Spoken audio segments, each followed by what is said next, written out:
La tablette numérique, nouveau gadget ou révolution en vue? Les tablettes tactiles ont envahi l'univers du numérique et connaissent un gros succès commercial.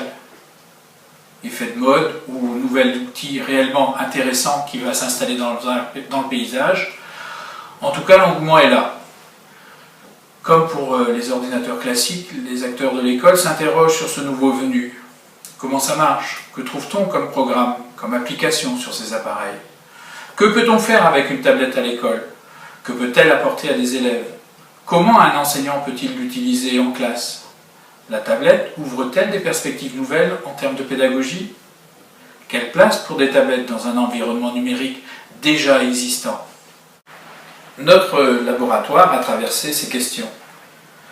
Beaucoup de personnes inscrites ont d'ailleurs pu manipuler pour une première fois les tablettes et en même temps découvrir des applications. Dans un premier temps, Sébastien Werber, enseignant second degré, nous a rendu compte de sa découverte des tablettes et de l'utilisation qu'il en fait avec ses élèves du second degré, en particulier dans les situations de travail collaboratif avec ses élèves. Dans un second temps, chacun, tablette en main, a pu découvrir le fonctionnement d'une tablette et découvrir aussi des applications premier degré, second degré, aidés en cela par deux enseignants utilisateurs chevronnés de tablettes iPad.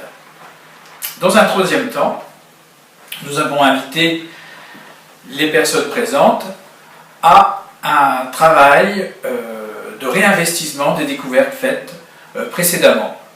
Il s'agissait à l'aide des applications présentes sur les iPads, de réaliser un compte rendu de ce qui avait été découvert dans l'utilisation. Des pistes entrevues du côté du premier degré, du côté du second degré, et également les réflexions concernant l'utilisation, l'intégration des tablettes dans un parc informatique déjà existant. Le film que vous êtes en train de regarder rend compte des réflexions des uns et des autres que nous avons captées lors de cette dernière étape de notre laboratoire. Alors donc nous, la tablette, on a essayé de la qualifier, on a donné 5 caractéristiques importantes: innovantes, pratiques, nomades, simples et multifonctions intégrées. C'est-à-dire que effectivement la comparaison à un couteau suisse nous correspond bien. Ouais, donc c'est un bon outil, mais je ne pense pas que la tablette remplacera l'ordinateur. Donc ça peut être un complément. Pour les élèves, là, s'ils ont besoin de faire du traitement de texte, de taper des documents Word. Donc bon, on a besoin d'ordinateur fois pour taper avec un clavier, on tape plus vite quand même que sur la tablette, donc là ça va être un complément.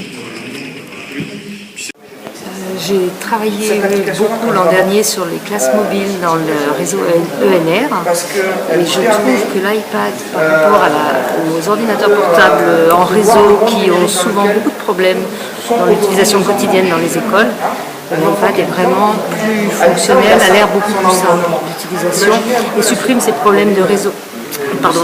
Tous les problèmes techniques qui souvent freinent nos usages dans cette classe. Comment ça avait fait évoluer sa pratique et surtout, moi je trouve que ce qui ressort c'est vraiment comment ça fait évoluer la façon dont les enfants travaillent et la perception qu'on en a. Parce que vous disiez par exemple que vous aviez été étonné que finalement ils ne détournent pas l'objet pour faire autre chose. Alors qu'on a quand même tous la prévention de se dire, bon là, on leur file ça, ils vont jouer toute la journée, ils vont pas faire leur travail. C'est peut-être parce qu'on est plus en restriction et qu'on prépare mieux en amont et qu'on change nous-mêmes nos pratiques, donc ils nous perçoivent différemment aussi. Probablement, et puis parce qu'il y a un effet confiance, je pense. On leur laisse la capacité de... Nous, on leur a fourni quand même un outil comme ça, une mise à disposition un outil comme ça, et ils ont perçu la confiance qu'on a fait. Je pense que c'est donc super. Du coup, on a rendu. C'est intéressant. Alors, quand je dis qu'ils ne détournent pas, ils détournent un peu. Mais en classe le aussi, rapport, on écrivait des petits mots et on faisait autre chose. détournement des images et utilisation Mais oui, on rêvait de temps en temps. Enfin, heureusement. ça laisse une liberté. Bah, c'est surtout que, quand tu donnais l'exemple tout à l'heure du gamin qui peut aller chercher son aide, le mec, ça lui évite de se lever pour aller chercher l'enveloppe, donc les autres ne le voient pas, donc s'il est en difficulté, il ne donne pas l'image Puis là, par rapport au reste de la classe. automatiquement, les passages, alors les prises de notes, si j'ai bien compris, les prises de notes, les passages surlignés, les signets, les marque-pages, enfin tous les systèmes intégrés, là, on est en plein dans l'explication de texte, la compréhension de texte, le repérage, enfin, etc. Donc, moi, ça me semble absolument épatant. Tout ce qui est travail individualisé avec tous les exerciceurs qui permettent une progression, et puis tout ce qui est travail de production d'écrit. Beaucoup de production d'écrit avec la possibilité pour l'enfant de mettre des photos, de passer de l'écrit, j'ai une classe de CE1, donc l'écrit est encore difficile, donc passer à la fois du commentaire oral avec le commentaire écrit, enfin, le tout en un. Ça laisse beaucoup de pistes à explorer. Ardoise blanche, nous ne perdrons plus les fins. On peut réaliser d'excellents exercices de graphisme avec les enfants. Les livres numériques, génial, à exploiter pendant l'aide personnalisée aux élèves. Dès le CP, le bout des comptes, on peut le faire. Il y a plein de choses qu'on peut faire. On n'a pas tout découvert. Je suis démunie et je me dis ça c'est un outil. Il y a une écriture intuitive. Et pourquoi dyslexique ce serait intéressant pour les parce qu'ils ont beaucoup de mal à faire un décoder, donc ils perdent de puissance et s'ils ont le fond, ben, ça y est, c'est tout bénéfique pour eux. Quoi. Je veux dire, je ne suis pas en train de me préoccuper, à lui il faut que j'aille le voir parce que je sais que ça y est, il a le son, donc tout va mieux pour lui. Un enfant qui est déficient visuel, allez il grossit, moi, je crois que, voilà, grossir aussi le par rapport à l'enseignement, moi je vois plein d'applications. Par rapport à la SH, moi je trouve ça. Alors moi je connais pas l'ASH. L'enseignement spécialisé. D'accord. Les AZ et compagnie. Ouais, oui, même famille. Et c'est vrai que des enfants qui sont intégrés ou qui ont des difficultés d'ordre scolaire et ou des troubles de la oui, parce qu'en fait c'est le quotidien, il ne faut pas croire que c'est forcément les enfants en difficulté, c'est le quotidien d'une classe.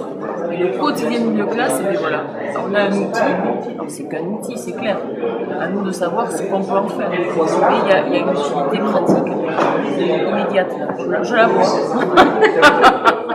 Vous, qu'est-ce que vous en pensez d'injecter 30 tablettes, 100 tablettes, 1000 tablettes sur l'établissement?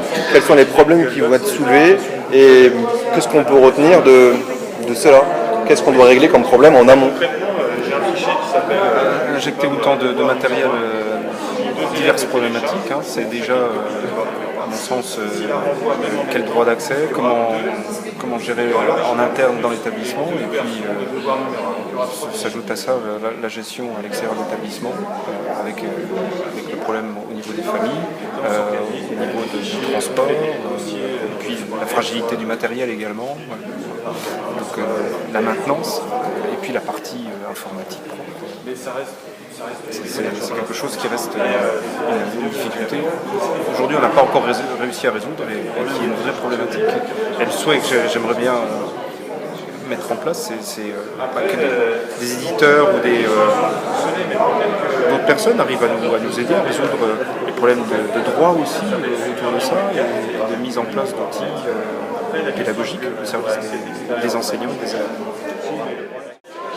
Ouais, pour faire un petit complément sur la différence entre les iPads et les autres tablettes, aujourd'hui on a d'un côté toute la partie Mac avec un certain coût mais avec des fonctionnalités pédagogiques peut-être un peu plus abouties et des perspectives sans doute du côté des autres systèmes type Android ou autres, mais avec un développement de cette appli pédagogique qui n'est pas toujours actuellement au même niveau que sur simplement laisser les élèves finalement leur donner la tablette en début d'année et puis gestion libre aussi bien à la maison que pas à la maison.